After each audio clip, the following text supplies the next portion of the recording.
மேட்டூர் அணையிலிருந்து 100 வறண்ட ஏரிகளுக்கு நீரேற்றும் திட்டம் மூலம் தண்ணீர் கொண்டு செல்லப்படுகிறது. இது பற்றி நமது செய்தியாளர் ஆனந்த் தரும் தகவல்களை கேட்கலாம். அதன் முழு கொள்ளளவான 120 அடியை எட்டிய நிலையில் அதன் பிறகு வரும் அனைத்து நீர்களுமே உபரி நீராக வெளியேற்றப்பட்டு வந்தது. இந்த நீர் முழுமையாக கடலில் கலந்து வீணாகி வந்தது. இதனை அதாவது வீணாகும் நீரை 100 ஏரிகளுக்கு, அதாவது சேலம் மாவட்டத்தில் உள்ள ஏரிகளுக்கு நிரப்ப வேண்டும் என்ற பல கோரிக்கைகள் விவசாயிகள் சார்பிலும் அரசியல் கட்சிகள் சார்பிலும் கொண்டு வரப்பட்டது.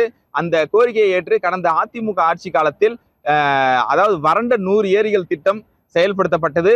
அந்த திட்டத்திற்காக நிதி ஒதுக்கீடு செய்யப்பட்டு பணிகள் நிறைவடைந்து ஆங்காங்கே குழாய்கள் பதித்து, அதாவது குறிப்பிட்ட சில ஏரிகளுக்கு மட்டும் தண்ணீரை செல்லும் வகையில் அந்த பணிகளானது நிறைவு பெற்றது. அதனைத் தொடர்ந்து ஆட்சி மாற்றம் ஏற்பட்ட நிலையில் தற்பொழுது இந்த 100 ஏரிகள் நிரப்பும் திட்டமானது மீண்டும் அந்த பணிகள் கடந்த 2021ஆம் ஆண்டு முதல் தொடங்கப்பட்டு மீண்டும் அந்த பணிகளானது தொடர்ச்சியாக நடைபெற்று வந்தது.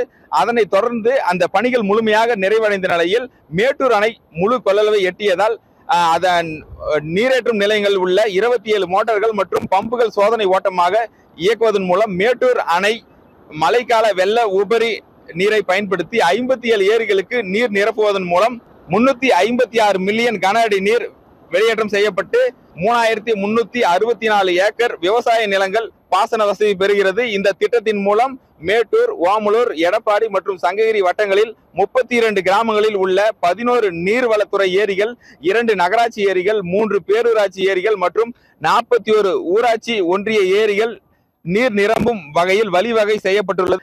இந்த ஏரிக்கு நீர் நிரப்பும் திட்டமானது தொடங்கப்பட்டுள்ளது.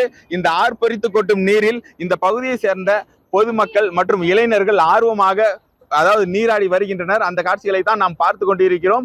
அதாவது நீண்ட இடைவேளைக்கு பிறகு இந்த ஏரிகள் நிரப்பும் திட்டத்தில் இந்த பகுதிகளில் தண்ணீரானது ஆர்ப்பரித்து கொட்டி வருகிறது.